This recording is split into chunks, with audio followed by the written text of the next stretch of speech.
22 લોકોને જેલ ભેગા કરી ખેડૂતોને ન્યાય આપવાનું કામ જો કોઈએ કર્યું હોય તો કિરીટ પટેલે કર્યું છે। અમે તો ખેડૂતોને ફ્રોડમાંથી બચાવવાનું કામ કર્યું છે। વિઠ્ઠલભાઈ રાદડિયાને જ્યારે કેન્સર થયું, એ બીમારીમાં હતા, અમદાવાદ અમે હોસ્પિટલમાં બતાવવા ગયા, અમને એમ થયું કે નહીં, અમે નિર્ણય લીધો કે અમેરિકા મોકલવા। જ્યારે અમેરિકા અમે એરપોર્ટ ઉપર મૂકવા ગયા, એમને લાલભાઈ અમેરિકા જવાના હતા, હું અને જયેશભાઈ એમને મૂકવા ગયા, ત્યારે વિઠ્ઠલભાઈએ કીધું કે હું પાછો આવું કે ન આવું, આપણા વિસ્તારના ખેડૂતોનું ધ્યાન રાખજો। આક્ષેપ કરનારાઓને મારે જવાબ આપવો છે કે હું ઝેર પીને મરી જાઉં, પરંતુ ખેડૂતોનો 1 રૂપિયો જિંદગીમાં ન લો।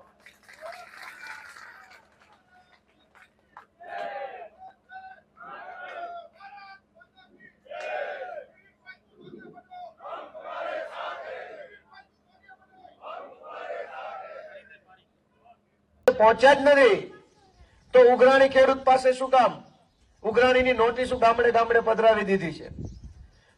પૈસા તમારા મંત્રી ખાઈ ગયા છે, તો મંત્રીની મિલકત આજ દિવસ સુધી જપ્ત કેમ નથી કરી? કરોડો રૂપિયા મંડળીના મંત્રી, બેંકના ચેરમેન અને બેંકના કરતા હર્તાઓ ખાઈ ગયા, એની એક નૈયા પાટિયાની મિલકત પણ કબજે લેવામાં નથી આવી આજ દિવસ સુધી। તમારી પાસેથી માગે છે, ખેડૂત પાસેથી પૈસા માગે છે કે લાવો પૈસા બેંકના ભરો, જે પૈસા હાથમાં જ નથી આવ્યા એ પૈસા દેવાના શું કામ? અને લઈ ગયો છે એને કોઈ પૂછવા વાળું નથી। મંડળીના મંત્રી તો આજે તે ભાજપના ખોળામાં બેસીને બિંદાસ ફરે છે અને ગામના માણસોએ દવા પી જવી પડી। આત્મહત્યા તો એને કરી છે, કિરીટ પટેલે ક્યાં દવા પીવાની જરૂર છે? દવા તો આ ગામના માણસો પી ગયા છે, દવા તો એને પીવાની જરૂર નથી, ગામ પી ગયું દવા। 2 જણા ગુજરી ગયા આ મંડળીના કૌભાંડમાં। ને ભાઈ તમે આ વખતે કરો ચૂંટણીમાં વ્યવસ્થિત મતદાન, પછી હું કહીશ ને જે કહેવા જેવું હશે બધું। હું દવા પી જાઉં કે ઝેર પી જઈશ, ભાષણમાં સારું લાગે। વાંદરવડ ગામમાં એક ભાઈ દવા પી ગયા, તમારા ગામમાં એક ભાઈ આત્મહત્યા કરી લીધી, 2 વ્યક્તિ આત્મહત્યા કરી લીધી। એ પાપ કોનું છે?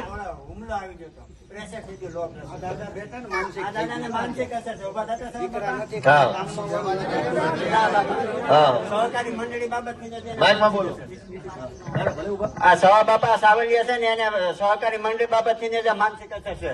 અમારા ગામમાં અનિલભાઈ બસુભાઈ સેલડિયા, એને હાર્ટ એટેક આવ્યો હતો સહકારી મંડળી બાબતથી, એને થાપણમાં પૈસા મૂક્યા હતા, તો એ મને કાયમ કહેતા કે હું આપણે દૂધની ડેરીએ દેવા જતા ને તો એ બેહતા, મને કાયમ પૂછતા કે ભાઈ આપણે મંડળીનું શું થાય, કઈક વકીલ ફકીલ ગોતો, કઈક પૈસાનું કઈક કરો।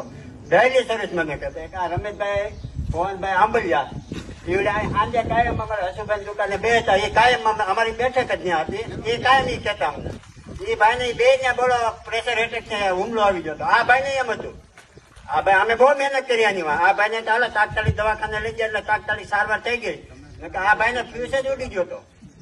અમારે એ ભાઈ એક આવડું પડ્યું, અમારી જે ભાઈ ઓફ થઈ જાય એની બહેરો બિસકડા 11 12 દિવસ આવડા પડ્યા, એને કોઈ ન દેખાણું।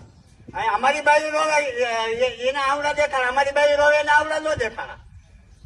એટલે આને છે ને કિરીટ પટેલ હું સાથે ઠોકીને કહું છું, અસલ ખેડૂતના દીકરા હોય ને તો એને છે ને હરે ગયો, તમારા પૈસાનો ગમે સગા સમિતિમાં ફોન કરી કહી દીધો કે અમારા પૈસા ગયા છે ને એનો વોટ તમે નાખો, એને હરાવો કિરીટ પટેલને, એને જુનાગઢ જિલ્લામાં ત્યાં કાઢી નાખો। વિસાવદર તાલુકો, ભેસાણ તાલુકો અને જુનાગઢ ગ્રામ વિસ્તારના તમામ લોકોને હું કહું છું। મેં હોળી ગુનારે એને પ્રશ્ન કર્યો હતો, અમારા સહકારી મંડળીનો પ્રશ્ન તમે ઉકેલો, એ કે એનું કઈ ન થાય। એ ભૂપતિ કે 35 લાખનું ધિરાણ ઓલો સહકારી નો ખાતર ગાયબ થઈ ગયું છે, એનો તું ભેગો થઈને કેસ કરાય છે। ઓલો ભૂપતભાઈ ને કેસ કરવા લઈ ચેરમેન પહોંચે છે, એ ધારે એ બધું કરી શકે। એટલે આપણા ગામના તમામ લોકોને કહું છું, અને તમે છે ને અમને ન્યાય આપો। એ તો કઈ તમારી વાત સાચી છે કે કિરીટ પટેલ ખોટા આહુડા પાડે તો હાચા આહુડા જેના પડ્યા હોય એને દુઃખ તો લાગે જ ને। આ ગામમાં જુનાગઢ જિલ્લા સહકારી બેંકના કૌભાંડના કારણે માણા મરી ગયા છે, માણસ મરી ગયા, કૌભાંડ કર્યું ભાજપના માણસોએ, જુનાગઢ જિલ્લા સહકારી બેંકે અને માણસ આ ગામમાં મરી ગયા, એના ઘરવાળા નહીં રોતા હોય? કિરીટ પટેલ અત્યારે મગરના આંસુ પાડે છે. ફીણ આવી ગયા, બીક લાગી ગઈ, હારી જવાના છે એટલે રોવું આવ્યું. તો પહેલા આ બધા ખેડૂતોની વેદના નહોતી દેખાતી, અને હજુ દેખાતી હોય તો હજુ સરકારમાં ઈ જ છે, હજુ ભાજપની સરકાર છે. કેમ ન્યાય નિર્ણય નથી કરતા? એટલે મારી આપ સૌ દોસ્તોને વિનંતી છે કે દોસ્તો, આપણે સૌએ આજુબાજુના બધા ગામમાં જાગૃત બનીને, લોકોને ફોન કરીને, સંદેશો આપીને, સમાચાર આપીને બધાને એટલું કહેવાનું છે કે આ વખતે તક ચૂકવા જેવી નથી.